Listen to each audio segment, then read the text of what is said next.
Welcome to an episode of Nova News. My name is John from Nova Solutions, and in this episode of Nova News, we're going to talk about, does your mobile-friendly site meet Google's strict standards? So Google recently made changes that now increases the ranking of websites that are mobile-friendly.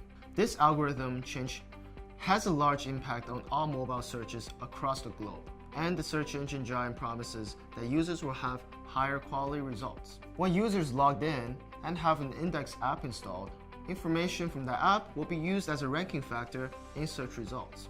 These changes will encourage companies that they don't yet have mobile-friendly websites or apps to build them. Google tools are available for website administrators to test out the site's mobile compatibility. Let's talk about accepted configurations for mobile designs. Google currently recognizes 3 mobile configurations: dynamic, responsive, and separate URLs.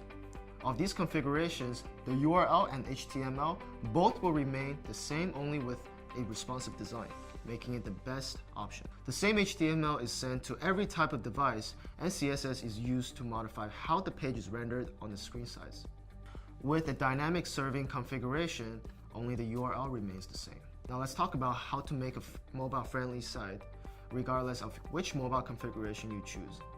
It is important that you make your site as accessible as to many people as possible. Here are some few tips to make your website more mobile friendly. Don't forget the viewport meta tag. This tag is very important. Without it, your site will not work well at all on mobile devices. When it is used correctly, your site will scale properly on the small size screen. Now, keep in mind that the button and font sizes do matter for mobile devices. Since users will be using their finger rather than the mouse, you'll want to make clickable items easy to tap. Keep the font sizes around 12 to 14 pixels.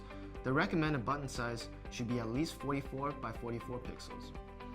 If you make them too small, a user could hit the wrong one by accident and become frustrated.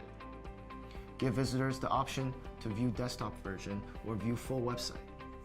There are still some mobile users who prefer the full experience and don't mind scrolling vertically or horizontally on the small screen. Don't put any constraints on any user, or you might miss out on a potential customer. On the other hand, you don't want to annoy those who prefer the mobile experience by causing them to accidentally zoom in or out. For these users, disable the zoom function. Users who want to be zoomed can simply select the View Full Website option. Stick with a simple layout. A clean design can go a long way on a small screen.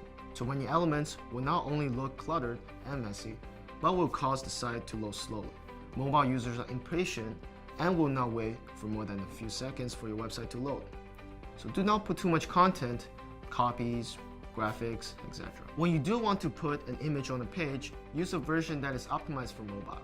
If you have yet to pass a mobile compatibility test with your website, you need to start making changes now, or your ranking will end up hurting. So that's it for today. Thank you for watching this video. If you enjoyed it, please be sure to like and subscribe. See you next time.